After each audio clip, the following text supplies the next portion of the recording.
Hey, what's going on, everyone? This is Spencer Brothers from Spencer Brothers Real Estate and Keller Williams. In this video, I'm going to dive into more detail that was covered in the prior video for the May market update. We're going to dive into more detail with the numbers, more of the statistics, and kind of show how we reached the conclusion that we reached in that video. So let's get started. Let's clear a few things up at the beginning and look at housing inventory. Anytime we see inventory below 5 months, this indicates that we're in a seller's market. Inventory can dip much lower though, much lower than 5 months. The lower the inventory goes, the more expensive the homes will become. We determine inventory by dividing the total number of homes on the market for a given time, say April, by the total number of homes sold within that period of time. So for example, if we have 100 homes on the market in the month of April and 50 homes sold within that period of time, this means that housing inventory is only 2 months. Let's raise it up a bit. Let's say that we have 100 homes on the market and 90 sell. This means that our inventory is only slightly over 1 month. That tells us that as soon as homes come onto the market, they're leaving. With so few homes and so many buyers, houses become very expensive. Homes that once listed for $200,000 are now selling in upwards of over $225,000 due to price wars among buyers and a lower amount of inventory in general. As homes sell high in one area, the general trend will continue along in that direction and homes will continue to increase in value within that specific geographical location. So if you're looking to time the market perfectly, and this is truly more of an art than it is a pure science, you ideally want to sell as inventory continues to turn down. Now, let's look at average days on the market. As I mentioned in the other video, average days on the market has been declining as of this year, as we can see. This is obviously good news for the seller, but please don't think that 123 days on the market is the case for you today, because what I want you to understand here is the trend of the market. If your neighborhood averaged only 30 days on the market in January, this 25% drop means that your home would now sell in only 22.5 days. For buyers, this doesn't necessarily mean great news. I've had several people contact me lately who have wanted to go see XYZ property, only for me to turn around and tell them that the property is already contingent, which means that the seller has already accepted an offer. What's interesting though, well, I'll tell you what, take a look at this chart. What's interesting is if we compare the average days on the market with where we were last year, we see that the trend is one that has been declining for some time. Notice here, this is January 2016.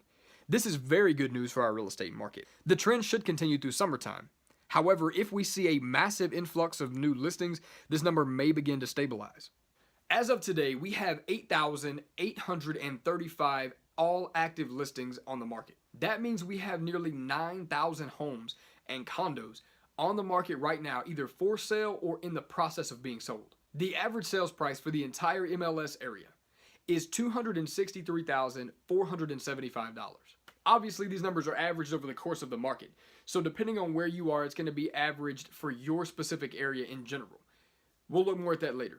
In the video, I mentioned that we had an increase in average sold price for last month. We went from $201,000 in January, down slightly in February, and then up slightly in March. Yet as we entered the month of April with inventory low, we saw an increase in the average sold price to $218,000 for the month of April. Now that number looks really good, and frozen in time it is, but we have to dig deeper to see more of what that means. If we compare where we were last year, quarter 4, from October to December, to where we are at the end of quarter 1 this year, from January to March, we find that the price has actually dropped slightly. In quarter 4 of last year, the average sold price was $196,000. In quarter 1 of this year, it's now $195,000. The good month that we had in April will carry us into the summer, and this is what we expect. However, relatively speaking, we are still on par with exactly where we were last year. So where is the market moving? Let me combine some of these things that we've been talking about, and I'll be able to provide you with a general direction. Since we are seeing homes sell faster and faster, dating back to last year, we can expect this to continue. We are also hovering around the seller market / neutral market line. So what we can expect is for those who list to still be able to sell their properties relatively quickly. As we head into summertime, we can expect to see the market slightly begin to stabilize as people become more willing and readily able to buy and sell. But yet, remember, the data tells us that if the trend continues, homes are going to continue to sell faster and faster. If we combine the decrease of days on the market with the recent decline in months of inventory, we can expect to see a hot summer that is likely going to remain geared towards the seller. Now, let's consider that you're a buyer. If you are a buyer and you have located a dream home or the home that you are really, really interested in buying, you should take advantage of that. Summer typically presents an opportunity for balance in the market. And though we remain low right now, we are still seeing homes sell quickly.